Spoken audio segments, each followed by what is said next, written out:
जय जोहार, नमस्कार। दैनिक छत्तीसगढ़ चैनल देखना शुरू कर चुके हैं आप और छत्तीसगढ़ की आज की तमाम सारी बड़ी खबरों की शुरुआत इस चैनल को सब्सक्राइब करने के साथ, ताकि बिना किसी रुकावट छत्तीसगढ़ की रोजाना बड़ी खबरें हम आप तक लगातार पहुंचा सके। छत्तीसगढ़ के जीपीएम कलेक्टर ने 163 आवास हितग्राहियों की सूची को मंजूर किया। महुआ पेड़ के नीचे विशेष ग्राम सभा में प्रधानमंत्री आवास सूची का अनुमोदन जारी किया गया। गौरेला विकासखंड की बैगा बहुल ग्राम पंचायत पंडरी पानी में आयोजित किए गए विशेष ग्राम सभा में प्रधानमंत्री आवास योजना के अंतर्गत सर्वेक्षित किए गए 163 पात्र हितग्राहियों की सूची का अनुमोदन जारी किया गया।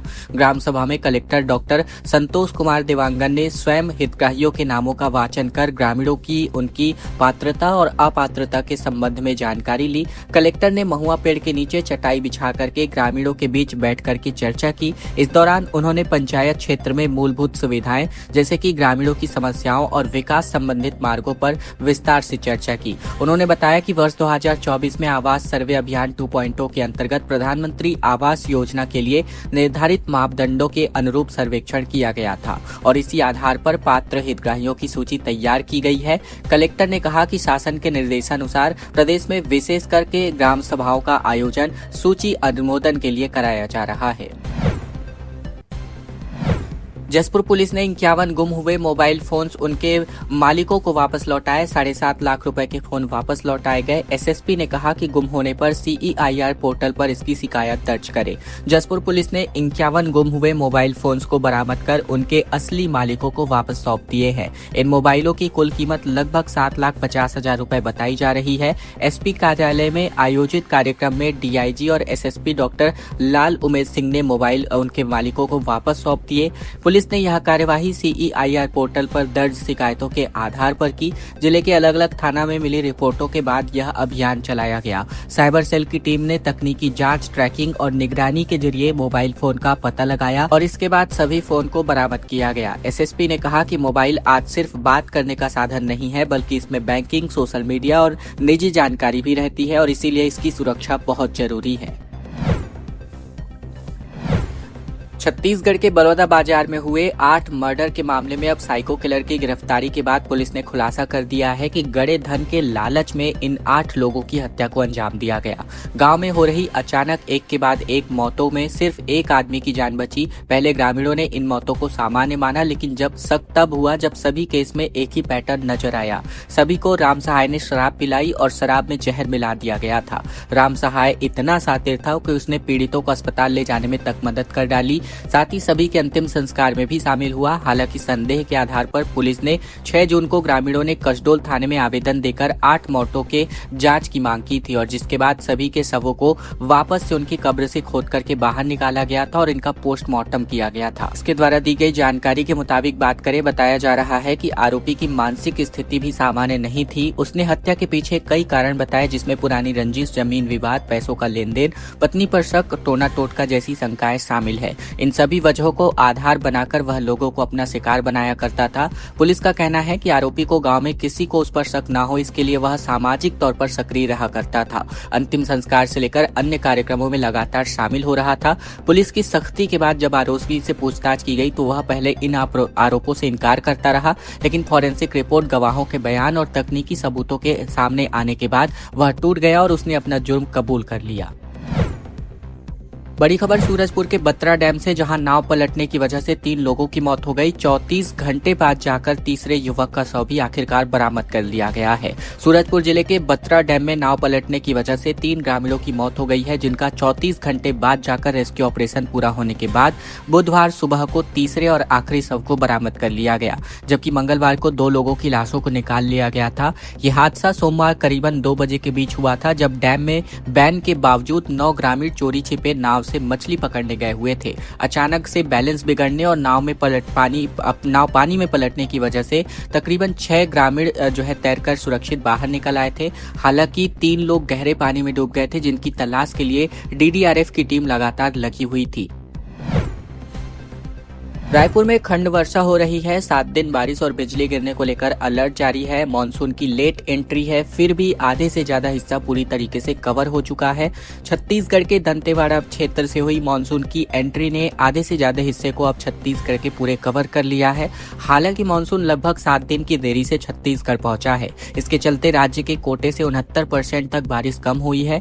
1 जून से लेकर अब तक राज्य में 108 मिलीमीटर की बारिश ही होनी चाहिए थी, लेकिन केवल 33 मिलीमीटर की ही वर्षा दर्ज हुई है। इस बीच मौसम विभाग ने आने वाले 1 सप्ताह तक पूरे प्रदेश में गरज चमक हो सकती है और बिजली गिरने को लेकर अलर्ट जारी किया है।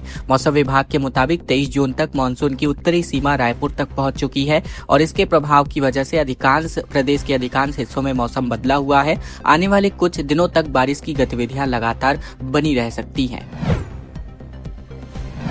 नारायणपुर में 26 ईसाई परिवारों को गांव से बाहर निकाला गया। वजह है, ग्रामीणों ने कहा अपने देवी देवताओं को माने तभी रहने देंगे। बता दें, छत्तीसगढ़ में पुलिस फोर्सेस की तैनाती कर दी गई है। नारायणपुर जिले में धर्मांतरण को लेकर एक बार फिर से लगातार विवाद गहराता जा रहा है। ईसाई धर्म को मानने वाले 26 परिवारों का आरोप है कि मंगलवार को गाँव के कुछ ग्रामीणों ने उन्हें गाँव छोड़ने का फरमान सुनाया और घरों से बाहर निकाल दिया गया।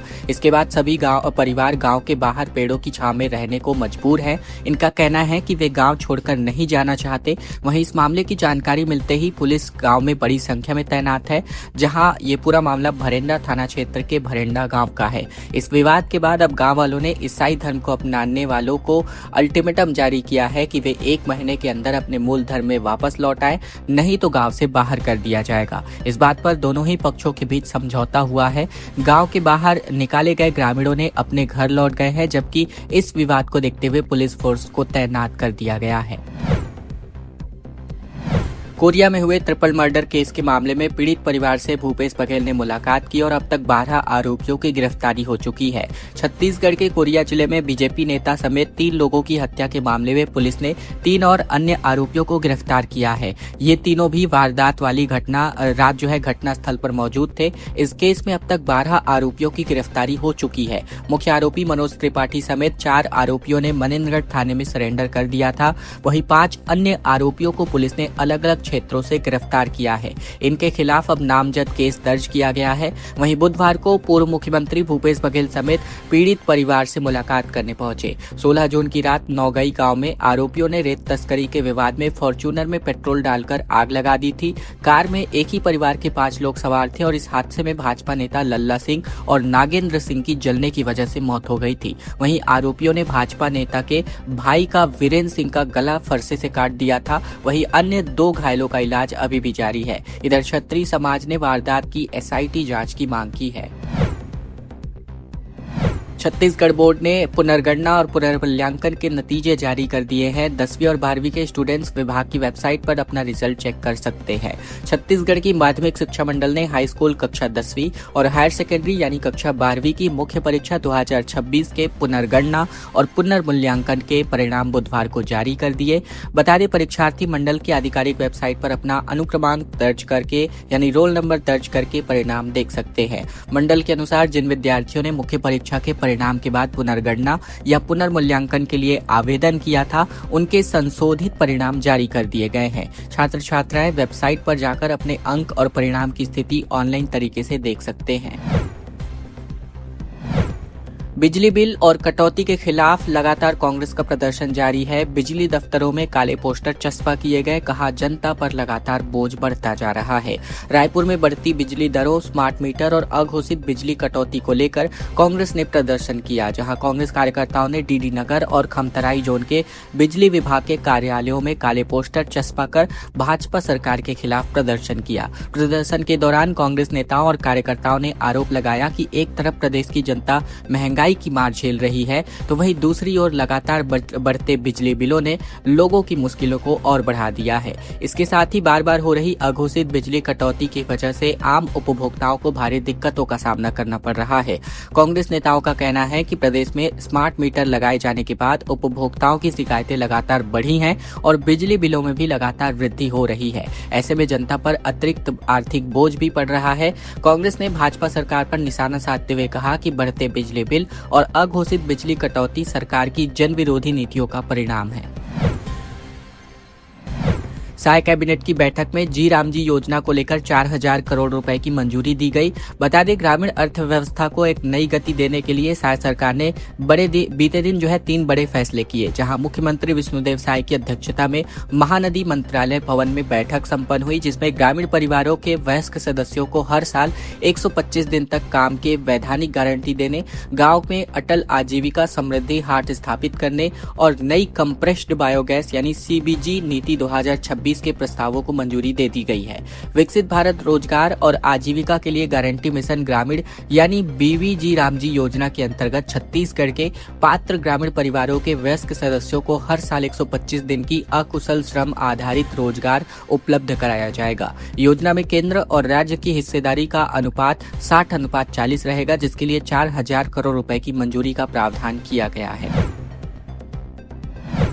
बिलासपुर जोन की 10 यात्री ट्रेनों को कैंसिल किया गया है। लोकल यात्री इसकी वजह से परेशान होंगे। बिलासपुर रेलवे जोन की 10 पैसेंजर ट्रेनों को रद्द कर दिया गया है। ये ट्रेनें 25, 28 और 29 जून को अलग अलग तारीखों में नहीं चलेंगी। इनमें बिलासपुर और रायपुर से होकर गुजरने वाली कई ट्रेनें शामिल हैं। इस वजह से बिलासपुर और रायपुर से इतवारी, कोरबा, गेवरा रोड जाने वाली यात्रियों को परेशानियों का सामना करना पड़ेगा। रेलवे प्रशासन के अनुसार निपनिया भाटापारा सेक्शन के बीच तकरीबन 755/7/9 पर स्थिति लेवल क्रॉसिंग संख्या 380 पर रोड अंडरब्रिज का निर्माण कार्य किया जा रहा है। रोड अंडरब्रिज निर्माण के अंतर्गत रिलीविंग गर्डरों के डी लॉन्चिंग के लिए ट्रैफिक सह पावर कम ब्लॉक लिया जा रहा है, जिसकी वजह से इन गाड़ियों को कैंसिल किया जा रहा है। खिड़की उखाड़ करके बाल सुधार गृह से तकरीबन 11 नाबालिग भाग गए। तेज बारिश की वजह से बिजली गुल होने का फायदा उठाया गया। हत्या और रेप और लूट मामले में ये तमाम आरोपी बंद थे। छत्तीसगढ़ के अंबिकापुर के बाल संप्रेक्षण गृह से तकरीबन 11 नाबालिग लड़के खिड़की उखाड़ करके भाग निकले। ये सभी हत्या, रेप, लूट और अन्य गंभीर मामलों के अंतर्गत बंद थे। ये खराब मौसम, तेज बारिश और बिजली गुल होने का फायदा उठाकर नाबालिगों ने एक बैरक की खिड़की पूरी तरीके से उखाड़ दी और यहाँ से भाग निकल गए। इसके बाद से वे बाल संप्रेक्षण गृह की दीवार फांदकर फरार हो गए। हैरानी की बात यह है कि मेन गेट पर 2 सुरक्षा कर्मचारी तैनात थे, लेकिन उन्हें इस घटना की भनक तक नहीं लगी। फिलहाल फरार नाबालिगों की तलाश शुरू कर दी गई है। ये पूरा मामला गांधीनगर थाना क्षेत्र का है। वॉशिंग पाउडर की आड़ में गुटखा बनाया जा रहा था। किराए के गोदाम में फैक्ट्री पुलिस ने रेड मारी और मशीन पैकिंग का सामान जब्त किया गया है। छत्तीसगढ़ के दुर्ग जिले में वॉशिंग पाउडर की पैकिंग की आड़ में अवैध रूप से जर्दा युक्त गुटखा बनाने की फैक्ट्री का संचालन किया जा रहा था। पुलिस ने छापेमारी करके गुटखा निर्माण में इस्तेमाल होने वाला कच्चा माल, पैकिंग का सामान और मशीनों को जब्त किया है। कार्यवाही के बाद फैक्ट्री को सील कर दिया गया है। जांच में ये बात पता चला है कि उत्तर प्रदेश निवासी आरोपी मोहम्मद सानू ने निरमा पाउडर की पैकिंग का इस्तेमाल काम बता करके 15 से 20 दिन पहले ही गोदाम किराए पर लिया था। कुछ समय बाद उसने अपना मोबाइल बंद कर दिया। गोदाम मालिक उससे संपर्क करने के लिए कई बार कोशिश की, लेकिन बात नहीं हो सकी। इसी दौरान गोदाम में संदिग्ध गतिविधियां नजर आने लगी, जिसके बाद मालिक ने इसकी सूचना पुलिस को दी। सूचना मिलते ही पुलिस ने छापेमार कार्यवाही की और पुलिस ने फरार आरोपी के खिलाफ मामला दर्ज कर उसकी तलाश शुरू कर दी है। ये पूरा मामला जेवरा सिरसत चौकी क्षेत्र के कचांदुर गांव का बताया जा रहा है। 25 जून को काला दिवस मनाने वाली है बीजेपी। रायपुर में प्रदेश पदाधिकारियों की मीटिंग में यह फैसला किया गया। सीएम और प्रदेश अध्यक्ष किरण सिंहदेव यहां मौजूद रहे। रायपुर के भाजपा प्रदेश कार्यालय कुशाभाऊ ठाकरे परिसर में बीते दिन एक बैठक संपन्न हुई, जिस बैठक में संगठन और सरकार से जुड़े विभिन्न मुद्दों पर चर्चा की गई। बीजेपी आज काला दिवस मनाने जा रही है। इस बैठक में मुख्यमंत्री विष्णुदेव साय, भाजपा प्रदेश अध्यक्ष किरण सिंहदेव, उप मुख्यमंत्री अरुण साव, प्रदेश संगठन महामंत्री पवन साय, प्रदेश महामंत्री अखिलेश सोनी और डॉक्टर नवीन मार्कंडे समेत प्रदेश स्तर के तमाम पदाधिकारी मौजूद रहे। खबरों का सिलसिला बस यहीं तक का था। अगर आपको यह वीडियो अच्छी लगे तो वीडियो को एक छोटा सा लाइक जरूर कीजिएगा। चैनल पर नए हैं तो चैनल को जरूर से सब्सक्राइब कर लीजिएगा, ताकि बिना किसी रुकावट छत्तीसगढ़ की तमाम सारी बड़ी खबरें हम आप तक रोजाना लगातार पहुंचा सकें।